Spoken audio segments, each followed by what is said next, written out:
we'll get into this in depth a little later, but I can't tell you how many people I speak to on a daily basis who swear they're taking in all their vitamins and minerals. I will tell you this. If you're not taking a multivitamin on a daily basis, you're not coming anywhere close to it. I don't care what you're eating.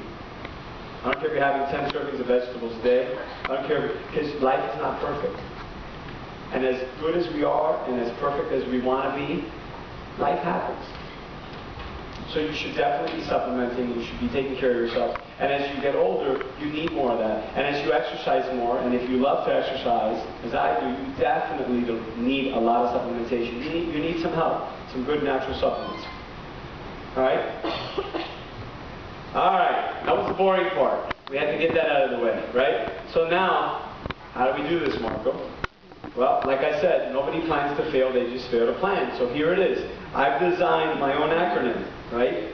And it's Dress for Success. Diet, rest, exercise, stretching, and supplementation. All of these points are directly attributed to the points that I spoke to before, right? And what are they going to do? They're going to keep you healthy. They're going to keep you healthy because every single one of these components is going to offset the ones we just discussed. So diet. Did you know that 90% of the food that Americans eat comes out of some sort of a carton? Is that crazy? 90% of the food we eat is processed. 90%. Think about it. When you're home, what composes the bulk of your diet? Right? What do you have for breakfast? Cereal comes out of a box. Oatmeal comes out of a box. Yogurt comes out of a plastic cup. What do you have for, you're different. What do you have for lunch? And it's not, this is in no way to pick at anyone's fault. This is life. This is why I'm saying that we have to plan against this, okay? Because it just happens. If you leave it up to the day, you're not going to have a gourmet meal sitting in front of you at lunch, but if you plan it out at home, it makes it easier. So you have a job where you're sitting at a desk for 8 hours a day, and it's almost impossible for you to leave work, right? To grab lunch. You wind up either ordering in, which is usually terrible because the selection of menus you have sucks, or you get something at some sort of a vending machine at the office. And then you say to yourself, I am going to, you saw that movie, right? And you're like, I'm coming to work tomorrow, I'm doing it right. Well, you just set yourself up for failure because you can't do it right. You didn't bring the right tools with you. Every job has a tool. So what do you have to do? You have to plan.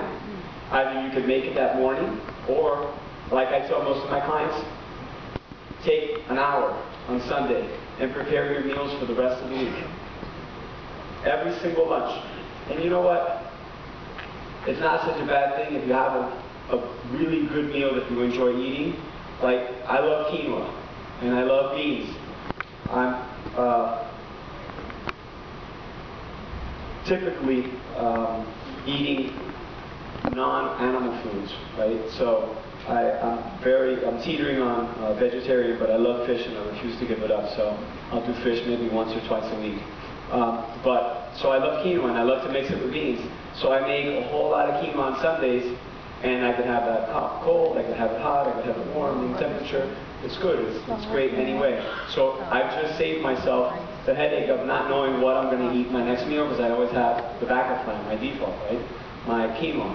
So, and it's little things like that you can do to try to help yourself stay on point, to really stay on track for the plan that you're about to set.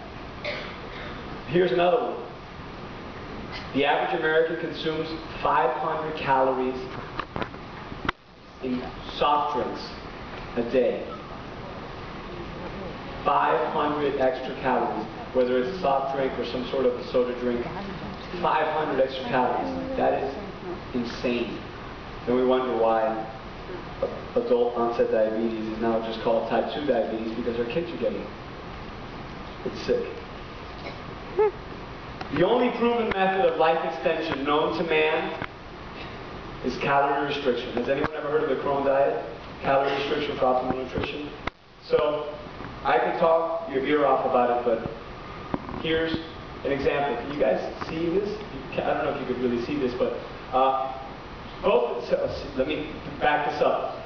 27 years ago, some scientists decided that the rhesus monkey had a very similar link to the human being.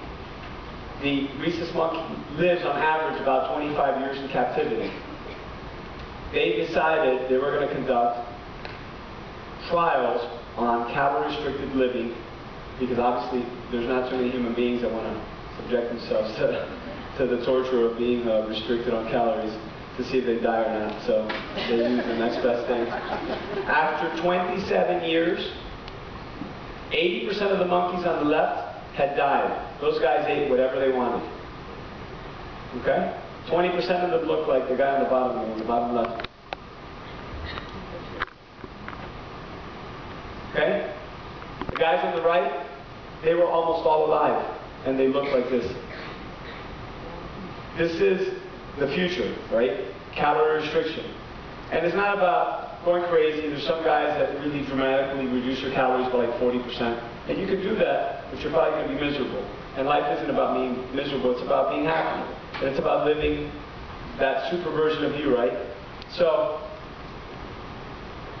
what I'm trying to say is that although this is an extreme, it works, and it's the only proven method of life extension. That's it.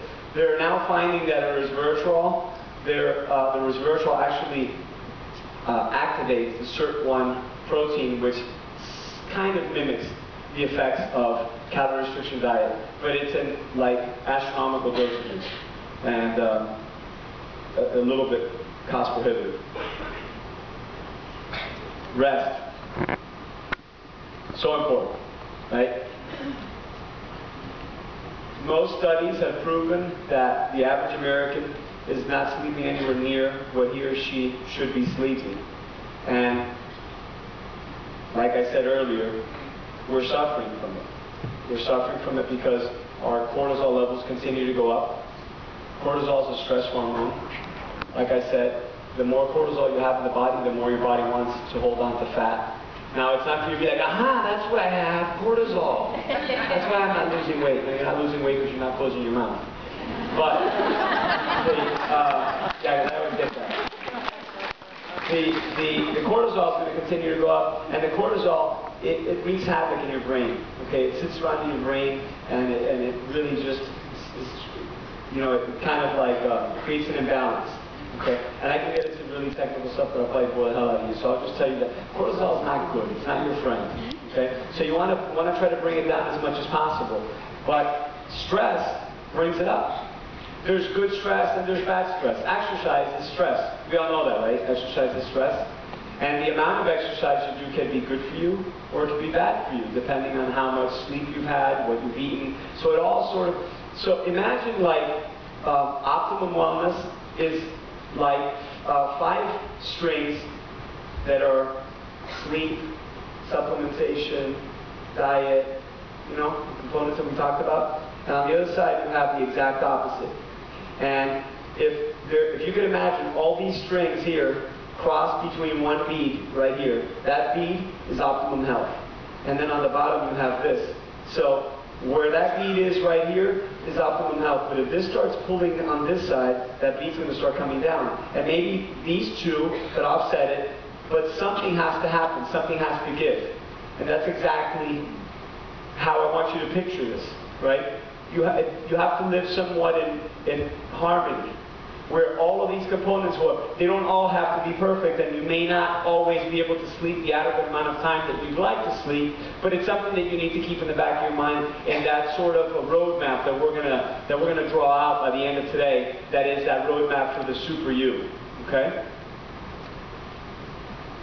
Exercise. So this is a topic that I love to talk about, because a lot of people think that exercise is everything. If I exercise 3 hours a day, I will look as good as I want to look.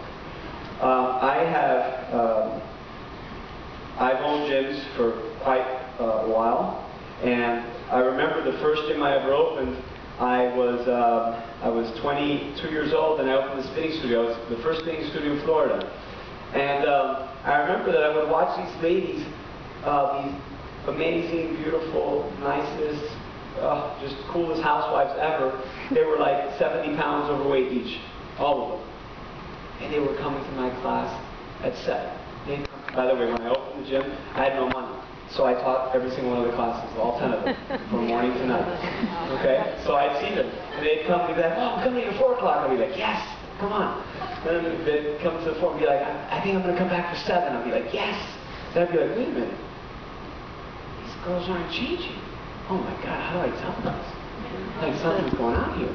Well, what was happening was that, and I like to sort of make a reference to money, because it's something we all know a lot about, right?